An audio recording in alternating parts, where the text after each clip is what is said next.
औज़ुबिल्लाहिमिनश्शैतानिर्रजीम बिस्मिल्लाहिर्रहमानिर्रहीम। उम्मीद है कि आप सब खैर खैरियत से होंगे और आज से हम बाकायदा तौर पर स्टार्ट ले रहे हैं फर्स्ट ईयर बायोलॉजी।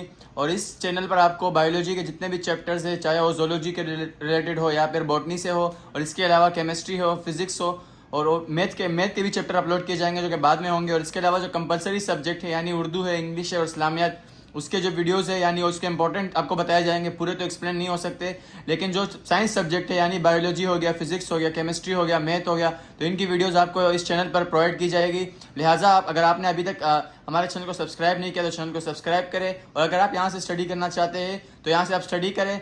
आपको यहाँ पर मुकम्मल जो जितने भी गाइडेंस है या चाहे जितने भी लेक्चर्स है, जितने भी चैप्टर्स है, जितने भी टॉपिक जो कि पास्ट पेपर्स में आए हैं या फिर इंपॉर्टेंट टॉपिक्स है, वो सब के सब आपके प्रोवाइड किए जाएंगे। और जिस तरह पिछले ईयर यानी कि अभी जो पेपर हुए 2022 के पेपर हुए हैं, अभी जो फर्स्ट ईयर के, उसमें हमने इंपॉर्टेंट जो लेक्चर अपलोड किए हैं, इंपॉर्टेंट टॉपिक अपलोड किए हैं, उन सब से अल्हम्दुलिल्लाह काफ़ी हद तक हमारा पेपर ही आया था। इसके अलावा इस कॉपी में जितना भी काम है आप इसको अपना राइट डाउन कर ले। जितना भी काम है आपको किसी कोचिंग जाने की जरूरत नहीं है, क्योंकि सारा काम कोचिंग से लिखवाया गया काम है। तो आप शुरू करते हैं फर्स्ट ईयर बायोलॉजी, जो कि पहला चैप्टर इसका है द बायोलॉजी, यानी इसमें इंट्रोडक्शन की जाएगी और ये चैप्टर रिलेटेड है जोलॉजी से। इसके अलावा मैं आपको वीडियो के एंड में बताऊंगा कि कौन से चैप्टर बॉटनी से रिलेटेड है या कौन से चैप्टर जोलॉजी से रिलेटेड है। लेकिन जो पहला चैप्टर है जो हम स्टार्ट ले रहे हैं आज, इसका पहला टॉपिक जो कि बायोलॉजी और इसकी ब्रांचेस वगैरह है और इसकी इंट्रोडक्शन है, तो इसमें आपको पहला चैप्टर जो मिलता है वो है जोलॉजी का। तो चलिए शुरू करते हैं पहला चैप्टर बायोलॉजी।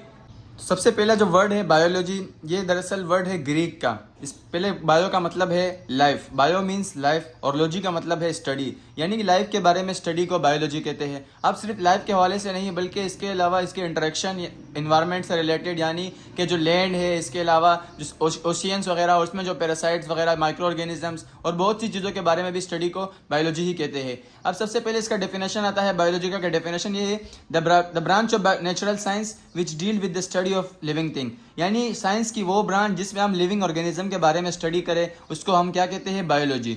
तो सबसे पहले जो बायोलॉजी है, इसके अलावा इसका जो पहले चैप्टर है ये जोलॉजी का है, और जोलॉजी में हम एनिमल के हवाले से स्टडी करते हैं और बॉटनी में हम प्लांट के हवाले से स्टडी करते हैं। अगर आपके पास जोलॉजी का डेफिनेशन इस तरह आता है कि the branch of biology they deal with the study of human beings और लिविंग ऑर्गेनिज्म, तो इसमें हम तो वो कहलाती है जोलॉजी। और अगर ऐसे आ जाए कि बॉटनी, तो the branch of biology they deal with the study of plants is called botany.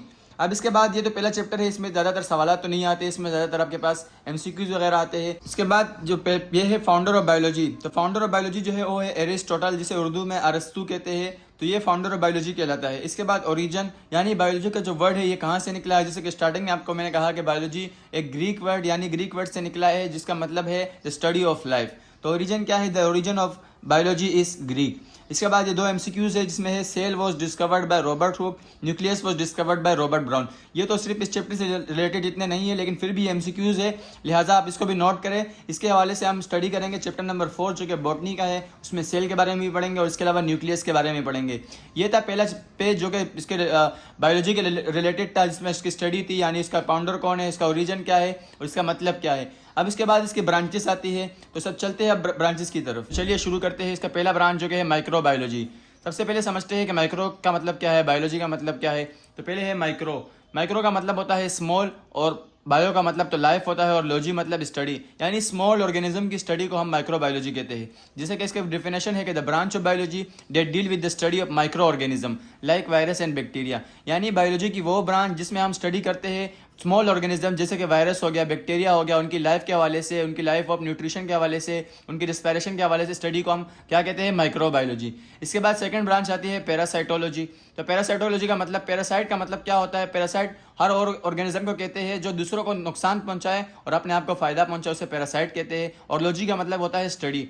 तो अब इसकी डेफिनेशन बनती है कि the branch of biology which deal with the study of parasites is called parasitology.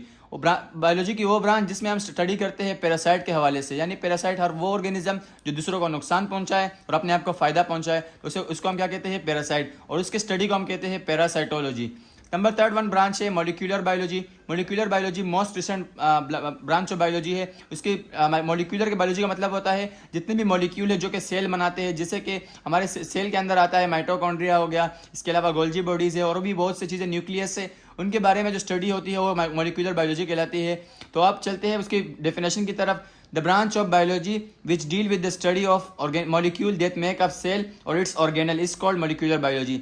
यानी बायोलॉजी की वो ब्रांच जिसके मुतालिक हम पढ़े वो है मॉलिक्यूल्स जो कि सेल को बनाते हैं और उसके ऑर्गेनल को बनाते हैं। जैसे कि आपको मैंने पहले बताया कि जैसे गोल्जी बॉडीज हो गया, माइटोकॉन्ड्रिया हो गया, इसके अलावा एंडोप्लाज्मिक रेटिकुलम हो गया, न्यूक्लियस हो गया, उसके बारे में जो स्टडी है वो कहलाती है मॉलिक्यूलर बायोलॉजी। अब है चौथा ब्रांच जो कि है एनवायरमेंटल बायोलॉजी। नाम से आपको पता चल गया होगा एनवायरनमेंट यानी माहौल के हवाले से एनवायरमेंटल बायोलॉजी में हम स्टडी करते हैं तो किसकी डिफिनेशन बनती है कि the branch of biology they deal with the study of environment, यानी एनवायरनमेंट के हवाले से स्टडी को क्या कहते हैं। और एनवायरनमेंट में जितने भी लिविंग ऑर्गेनिज्म है यानी जितना अगर वो ओशियंस में रहते हैं, लैंड में रहते हैं या फिर वो टेरेस्ट्रियल यानी हवा में रहते हैं, जितने भी जानदार है उनके बारे में जो स्टडी करते हैं उसको उसे कहते हैं एनवायरमेंटल बायोलॉजी। और उनसे रिलेटेड यानी कि ह्यूमन बींग का एनवायरनमेंट के साथ क्या ताल्लुक है उसके हवाले से जितनी भी स्टडी होती है उस ब्रांच ऑफ बायोलॉजी यानी एनवायरमेंटल बायोलॉजी में होती है। पांचवी ब्रांच जो कि है फ्रेश वाटर बायोलॉजी, यानी बायोलॉजी की वो ब्रांच जिसमें हम फ्रेश वाटर में जो लिविंग ऑर्गेनिज्म डिवेल्प करते हैं यानी कि जो मीठे पानी में जो जितने भी जानदार रहते हैं उसके बारे में स्टडी को फ्रेश वाटर बायोलॉजी कहते हैं। जिसमें इसका डेफिनेशन है the branch of biology they deal with the study of life living in fresh water is called fresh water biology. यानी बायोलॉजी की वो ब्रांच जिसमें हम स्टडी करते हैं लिविंग ऑर्गेनिज्म की लाइफ को जो कि फ्रेश वाटर यानी मीठे पानी में रहते हैं, उस ब्रांच को हम कहते हैं फ्रेश वाटर बायोलॉजी। इसके बाद है नंबर 6 है मेरीन वाटर बायोलॉजी। ये इसका टोटली इन्वर्स है यानी कि फ्रेश वाटर मीठा पानी और मेरीन वाटर यानी कि काला पानी में जो जितने भी जानदार रहते हैं उसके बारे में जो स्टडी करते हैं उसे कहते हैं मेरीन वाटर बायोलॉजी। इसकी डेफिनेशन है the branch of biology they deal with the study of life living in marine water is called marine water biology. यानी जितने भी जानदार जो कि मेरीन वाटर यानी काले पानी में रहते हैं उनके बारे में स्टडी करना, यानी वो किस तरह रहते हैं, किस तरह वो रिस्पायर करते हैं, किस तरह वो न्यूट्रिशन का काम जो है सर अंजाम देते हैं, उसके बारे में जो स्टडी है उसको कहते हैं मेरीन वाटर बायोलॉजी। ये थे 6 ब्रांच। अब चलते हैं 7 ब्रांच की तरफ। 7 ब्रांच है ह्यूमन बायोलॉजी। नाम से पता चल गया होगा ह्यूमन यानी इंसान के बारे में जितनी भी स्टडी होती है जो इंसान के हवाले से है, यानी उसके जो जितने भी ऑर्गन वगैरह है, उसके बोन्स वगैरह, उसके स्टडी इसके बारे में जो स्टडी करते हैं उसके कहते हैं ह्यूमन बायोलॉजी। इसके अलावा इसमें आता है कि जो ह्यूमन है उसके अंदर एवोल्यूशन किस तरह आया, जैसे कि आपने 9 में पढ़ा होगा या तो मैट्रिक में कि लिमार्क थ्योरी थी या डार्विनिज्म थ्योरी थी कि उसमें चेंजेस किस तरह आए, उसके लिम्स किस तरह बने, इसके फुट किस तरह बने, और उसके बारे में जो जितनी भी स्टडी होती है वो कहलाती है ह्यूमन बायोलॉजी। और इसके अलावा जितने भी मतलब ऑपरेशंस वगैरह और जितने भी इससे रिलेटेड होते हैं इंसान के हवाले से उसे कहते हैं ह्यूमन बायोलॉजी। इसकी डेफिनेशन है the branch of biology that deal with the study of human, यानी बायोलॉजी की वो ब्रांच जिसमें हम इंसानों के हवाले से पढ़े, जानदार इंसान के हवाले से पढ़े, उसको कहते हैं ह्यूमन बायोलॉजी। इसके बाद 8 ब्रांच है biotechnology. Biotechnology, bio means life होता है और टेक्नोलॉजी मीन्स चेंजेस वगैरह और उसके अंदर डेवलपमेंट वगैरह। यानी इसकी डेफिनेशन के हवाले से पढ़े तो उससे पहले जब समझते हैं कि बायोटेक्नोलॉजी क्या होती है। बायोटेक्नोलॉजी में ये होता है कि बहुत से जो ऑर्गेनिज्म होते हैं उनको फीड करने के लिए मुख्तलिफ अज़ा की ग़िज़ा की ज़रूरत होती है और उसके अंदर डेवलपमेंट लाना, यानी किसी फसल को ज़्यादा उगाना, किसी फसल को अच्छी तरह से उगाना, तो उसमें उसके हवाले से जो स्टडी होती है वो कहलाती है बायोटेक्नोलॉजी। इसके अलावा बायोटेक्नोलॉजी में जितने भी मतलब अभी जीन्स वगैरह में चेंजेस करते हैं कि उसकी आइज़ का कलर चेंज हो जाए या कुछ और चेंजेस लाने के लिए जो इस्तेमाल किया जाता है उसे कहलाते हैं बायोटेक्नोलॉजी। इसकी डेफिनेशन है the branch of biology that deal with the study of manipulation of living organism for the welfare of mankind, यानी बायोलॉजी की वो ब्रांच जिसमें हम स्टडी करते हैं इंसानों से रिलेटेड, इंसानों की वो ज़रूरियात जो कि उनको फ़ायदा पहुंचाए, उनके लिए ज़्यादा सहूलियत साबित हो, उसके बारे में जो स्टडी होती है वो कहलाती है बायोटेक्नोलॉजी। और लास्ट ब्रांच इसका है सोशल बायोलॉजी, यानी सोशल का मतलब होता है समाजी बायोलॉजी से रिलेटेड जितने भी मतलब समाज का मतलब होता है इन्वायरमेंट, यानी जो इंसानों के दरमियान आपस में रिलेशंस है। जैसे कि इस ब्रांच में जो डेफिनेशन है उसमें आपको पता चल जाएगा कि the branch of biology which deal with the study of social interaction of species in a population, यानी बायोलॉजी की वो ब्रांच जिसमें हम स्टडी करते हैं इंसानों के दरमियान जो रिलेशन है उनके बारे में, वो किस तरह से आपस में ताल्लुक़ रखते हैं या फिर और लैंड के साथ जितने भी इन्वायरमेंट है, जितने भी ऑर्गेनिज्म है, स्मॉल ऑर्गेनिज्म है या फिर जितने भी रिलेटेड जितने भी ऑर्गेनिज्म उनके बारे में जो स्टडी होती है उनके अंदर आपस में रिलेशन वगैरह उसके बारे में जो स्टडी होता है उसे कहते हैं सोशल बायोलॉजी।